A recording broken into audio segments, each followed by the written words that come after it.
दोस्तों आज की इस वीडियो में मैं आपको बताऊंगा जीएसटी बिल के बारे में।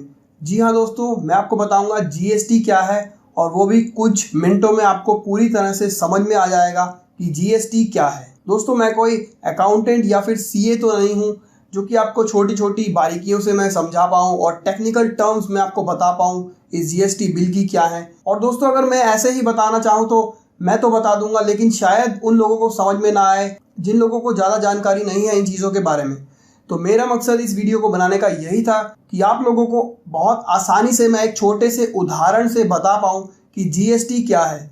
और दोस्तों मैं वादा करता हूँ आपसे, इस वीडियो को देखने के बाद आपको पता चल जाएगा कि जीएसटी क्या है, चाहे आप पढ़े लिखे हों या आपको नॉलेज हो उस बारे में या फिर नहीं। तो दोस्तों स्टार्ट करते हैं, लेकिन उससे पहले आप लोगों को एक वादा करना होगा कि जिन भी लोगों को समझ में आ जाएगा जीएसटी क्या है वो ईमानदारी से इस वीडियो को लाइक ज़रूर करेंगे और हो सके तो कमेंट करके मुझे बताना चाहें कुछ तो बता सकते हैं।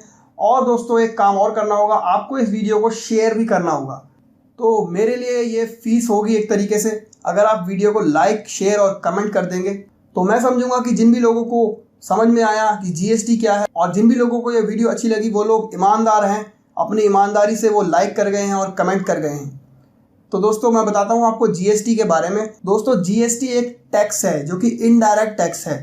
जीएसटी का मतलब है गुड्स एंड सर्विसेज टैक्स। तो ये गुड्स और सर्विसेज पे लगेगा। तो दोस्तों मैं आपको बता दूं, सबसे पहले टैक्स दो तरह के होते हैं, डायरेक्ट टैक्स और इनडायरेक्ट टैक्स। डायरेक्ट टैक्स वो होते हैं जो हम डायरेक्टली गवर्नमेंट को पे करते हैं। जैसे कि आप मान लीजिए आप इनकम टैक्स जो है आप डायरेक्टली गवर्नमेंट को टैक्स नगद पे करते हैं। और जैसे कि मान लीजिए हाउस टैक्स हो गया, वो भी आप डायरेक्टली गवर्नमेंट को नगद पे करते हैं। तो ये तो होते हैं डायरेक्ट टैक्स। और दोस्तों इनडायरेक्ट टैक्स वो होते हैं जो आप लोग डायरेक्टली तो गवर्नमेंट को पे नहीं करते, आप लोग कोई वस्तु खरीदते हैं उसके अंदर वो टैक्स इंक्लूड होता है। जैसे कि मान लीजिए आप कोई टी शर्ट खरीदते हैं, तो 500 रुपये की टी शर्ट खरीदी है, आप तो बस दुकानदार को 500 रुपये दे आते हैं और बिल ले आते हैं। तो लेकिन उस 500 रुपये के अंदर वो जो काफ़ी सारे टैक्स होते हैं वो इनडायरेक्ट टैक्स होते हैं, जो कि एक दुकानदार गवर्नमेंट को देता है या फिर वो मैन्युफैक्चरर जिसने कि उस टी शर्ट को बनाया है, तो वो होते हैं इनडायरेक्ट टैक्स। अब जो जीएसटी है वो इनडायरेक्ट टैक्स है, तो उसका डायरेक्ट टैक्स से कोई लेना देना नहीं है। अब दोस्तों इनडायरेक्ट टैक्स बहुत सारे होते हैं। जैसे कि मैं आपको बता दूं, इनडायरेक्ट टैक्स सेंट्रल गवर्नमेंट के अलग होते हैं और स्टेट गवर्नमेंट के अलग होते हैं, जिसमें कि वैट और central excise duty, sales tax, custom duty, ये सब चीज़ें आती हैं। तो ये काफ़ी सारी हो जाती हैं। इस चीज़ से कॉस्ट जो है हमारे प्रोडक्ट की वो बहुत बढ़ जाती है।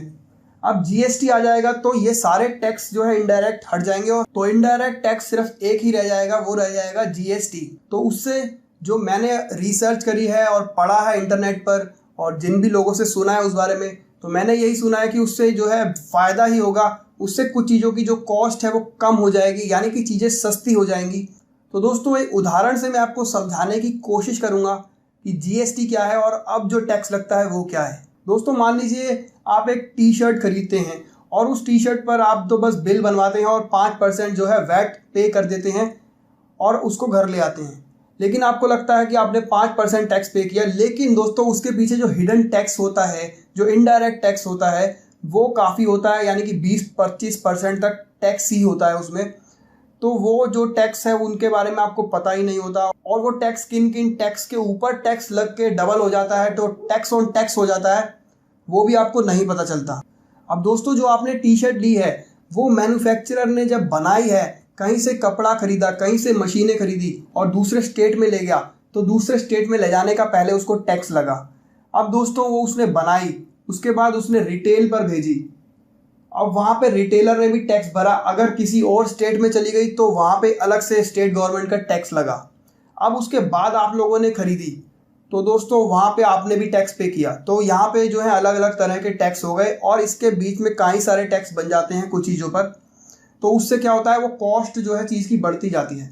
और अब जब पहली चीज़ पे टैक्स लगा, दूसरी चीज़ पर फिर दोबारा से टैक्स लगा, तो टैक्स पर ही टैक्स लगता है, तो डबल टैक्स हो जाता है।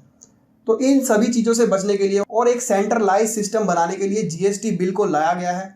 जीएसटी बिल अभी लॉन्च तो नहीं हुआ है मगर हो जाएगा जल्द ही। तो अब जो है अलग अलग टैक्स नहीं लगेंगे, यानी कि मैन्युफैक्चरर को अलग एक्साइज ड्यूटी भरनी पड़ी और फिर रिटेलर को अलग से सेल्स टैक्स भरना पड़ा, या फिर इंपोर्ट टैक्स उसको अलग से भरना पड़ा, या फिर जिसने भेजा है उसको एक्सपोर्ट टैक्स देना पड़ा।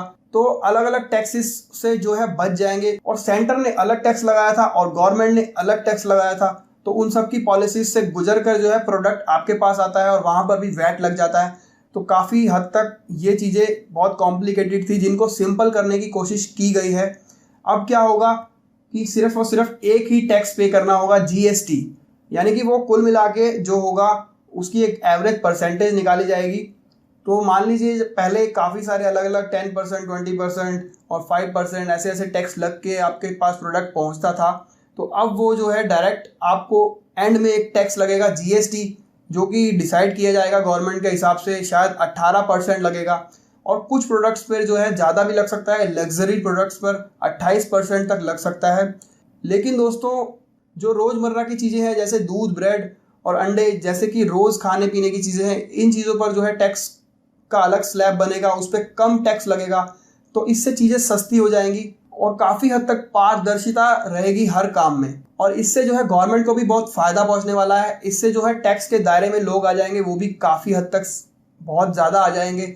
जितने कि लोग पहले टैक्स पे नहीं करते हैं, उन सभी लोगों को टैक्स पे करना पड़ेगा। तो इससे गवर्नमेंट का भी फ़ायदा होगा और कंज्यूमर का भी। तो मोटा मोटा यही समझ में आता है कि जब एक प्रोडक्ट पर 5-6 जगह अलग अलग तरह से सेंटर और स्टेट के टैक्स लगते थे, वो अब नहीं लगेंगे। सिर्फ और सिर्फ एक ही सेंट्रलाइज्ड टैक्स होगा जो कि सेंट्रल गवर्नमेंट लेगी, जीएसटी, और उसकी एक परसेंटेज डिसाइड हो जाएगी कि भाई इतने परसेंट टैक्स लगेगा तो उतने परसेंट टैक्स लगेगा। अब वो जो है स्टेट गवर्नमेंट और सेंट्रल गवर्नमेंट आपस में बांट लेंगे उसको, तो वो हमारी सरदर्दी नहीं है। तो हमें यही समझना था जीएसटी क्या है। उम्मीद करता हूँ आपको कुछ हद तक समझ में आ गया होगा कि जीएसटी क्या है। आपका कुछ क्वेश्चन हो या फिर सुझाव हो तो मुझे कमेंट बॉक्स में जरूर बताइएगा। दोस्तों आज के लिए इतना ही। इस वीडियो को लाइक करना मत भूलें, और जो भी लोग पहली बार हमारे चैनल पर वीडियो देख रहे हैं वो लोग हमारे चैनल को सब्सक्राइब करना ना भूलें, क्योंकि मैं आप लोगों के लिए ऐसी ही इंटरेस्टिंग और नॉलेज भरी वीडियोस लेकर के आता रहता हूं। तो आप लोग सब्सक्राइब कर लेंगे तो हमारी वीडियोस आसानी से देख पाएंगे। तो दोस्तों मिलते हैं आपसे अगली इंटरेस्टिंग वीडियो में। तब तक के लिए bye bye, see you, take care.